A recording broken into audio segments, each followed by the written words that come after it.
few years back, my backyard flooded, and so I had to bring in heavy equipment and dig this big drain and add all this drain rock, and I had to regrade my whole backyard. But it was cool because I got to use an excavator and a skid steer, and I'm working on that with my headphones on one day, and Edge of Glory by Lady Gaga comes on while I'm in there working in my excavator, and it's just so catchy, and there's so much power in that excavator. And I already had all the markings done before I dig, so I could do whatever I wanted in the backyard. And I was like, you know what? It's time. I'm going to go over here with this machine right now, and I'm going to dig the trout pond that I drew in Miss McMahon's third grade class when she had us draw our ideal dream home that we would want to have as an adult, and I drew one with the trout pond in the backyard, and I'm going to have that right now. And I took the first shovel worth of dirt out, and I was like, yes, I am on the edge of glory. And then I dug more, and I was like, I'm on the edge here of glory, and I dug this whole giant thing, and I was like, this is perfect. Except it would be double perfect if it were twice as big. And so then I dug even more. And now I had a gigantic trout pond in my backyard with no plan whatsoever for how you run a trout pond or how you line it, because I literally only thought of doing this just right then on the spot. So over the next few weeks, there was a lot of work that went into learning about pond liners. And ultimately, I discovered that if I had stopped at the first hole, I would have been fine, because there were pond liners that are made for that hole that you can just order as a normal person. But because I dug the second half of the pond, I now had to make a gigantic seam that would make it so that two of these pond liners would cover the one chunk of pond. And so I bought all of that stuff, and I put the seam in there, and I put the sticky texture stuff on it, and I filled it up with water, and I was like, that ought to work. And I just watched it drain before my eyes. I was not even close. Oh, man. So then I pay for all this other stuff, and I get the what do you call it? The stuff they advertise on TV where the guy takes the black slime and he puts it over a screen door, and then he can use it as a boat because it seals everything up. I bought that stuff, and I painted over all of it, and I filled it back up with water, and now it drained super fast, except there were little chunks of black goop floating all over the place that I had to go through and pick out by hand. And this pond turned out to be a metaphor that is equal to chasing your problems and creating more problems, that it could only be equaled by the old lady who swallowed the fly song. It was comical how much money and time I squandered on this thing before eventually I did figure it out and made for a really cool, beautiful pond in my backyard. And to this day, I blame Lady Gaga for all of that. But the point is, and oh, yikes, I just burned 2 minutes and 30 seconds of our time together on that. Haha, you're very long suffering. The point is that we all have multiple examples in our lives of seeing a problem and then trying to fix it and thinking that we've got it all mitigated. And then in the end, it turns out that all of our mitigation just made the thing much, much worse than it actually was in the first place.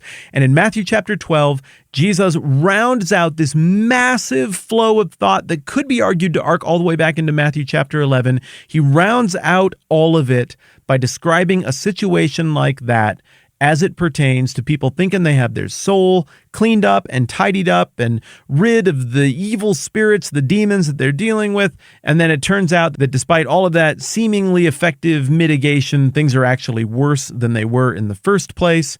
And in order to make sense of how that fits into the flow of all of this, we're just going to have to break it down. So this lightning summary takes us all the way back to the beginning of chapter 11. Jesus' disciples have just come off their big open world quest. It sounds like it maybe went okay, but John the Baptist, who is now in prison, the forerunner of Jesus, sends his disciples to go and catch Jesus and be like, hey, are you actually the Christ? Because it's kind of confusing because the big explosive things we thought were going to happen aren't yet. But Jesus is like, no, pretty cool stuff's happening. Go back and tell John. The blind are receiving sight, the lame walk, those who have leprosy are cured, the deaf hear, and a bunch of other cool stuff happens. And then Jesus goes on to defend John, and then Jesus goes on to criticize this wicked, skeptical generation that he's dealing with right now. He criticizes Bethsaida and Chorazin, Capernaum, the little towns around which he was working, saying, if these cruddy Gentile towns had seen the stuff you guys have seen, they would have repented. They would have got this right from the beginning. There's something wrong with all of you. And then he flips it around and ends it on the positive note at the end of chapter 11 by thanking the Father for the unity between the Father and the Son and the responsibility that the Father is imparting to the Son.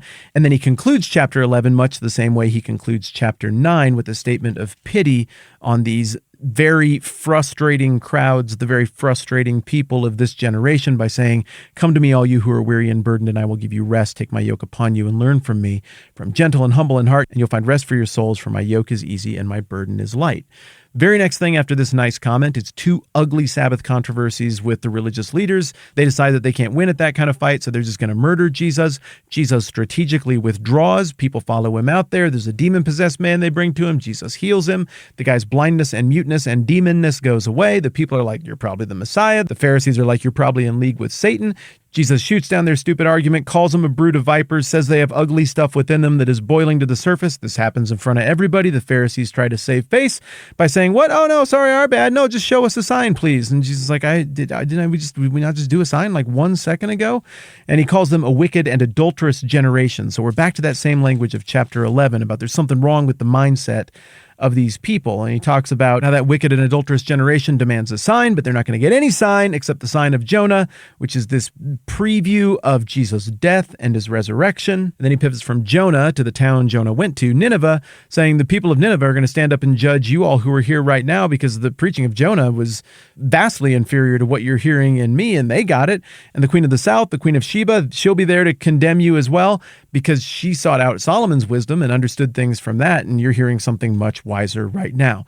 Now, Jesus is going to round out this verbal sandwich with the slice of bread on the back end that takes us back to the precipitating event that got us here in the first place, and that is talk about demons and the state of this generation. He says this, verse 43, "When an evil spirit comes out of a man, it goes through arid places seeking rest and does not find it."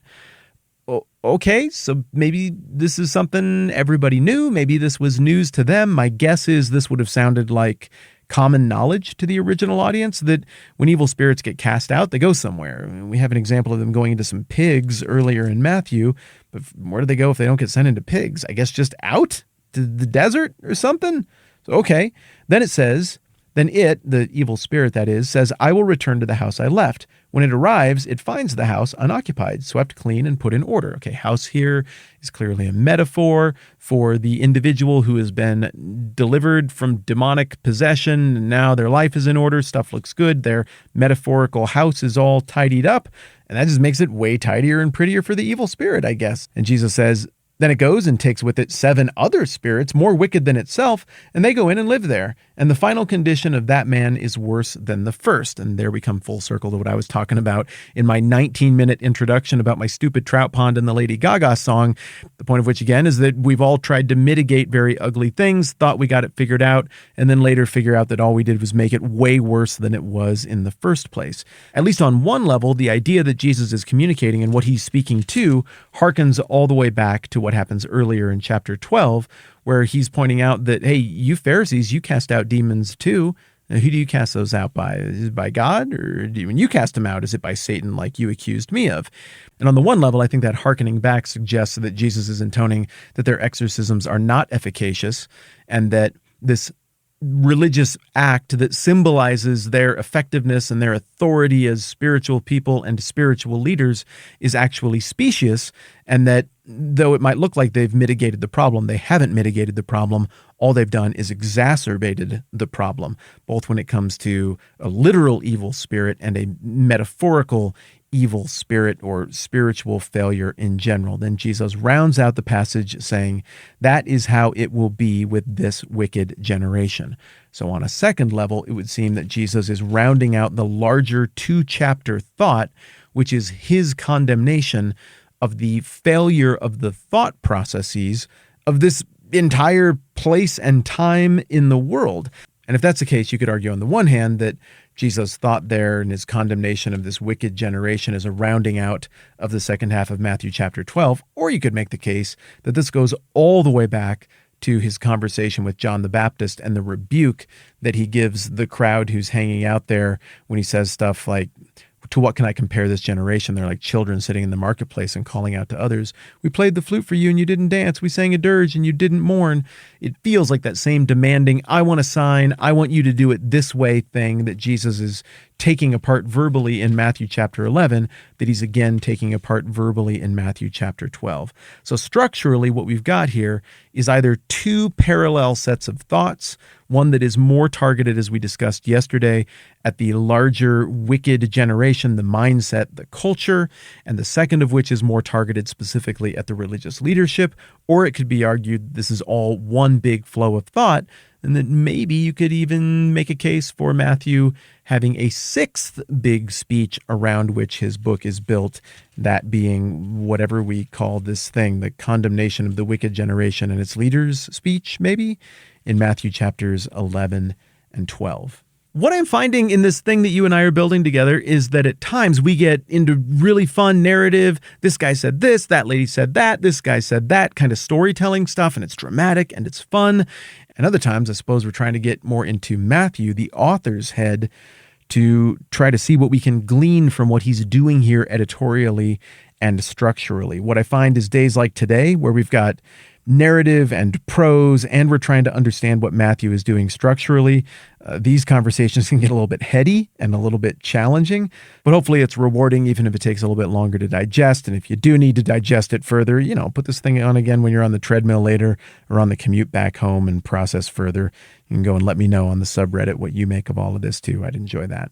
Tomorrow, we're on to something much more straightforward, but also much more controversial, and I think it's going to be interesting and fun and instructive. Thanks for hanging out with me. Thanks to those of you who support the program at patreon.com/thetmbh podcast. I'm Matt. This is a 10-Minute Bible Hour podcast. Let's do this again soon.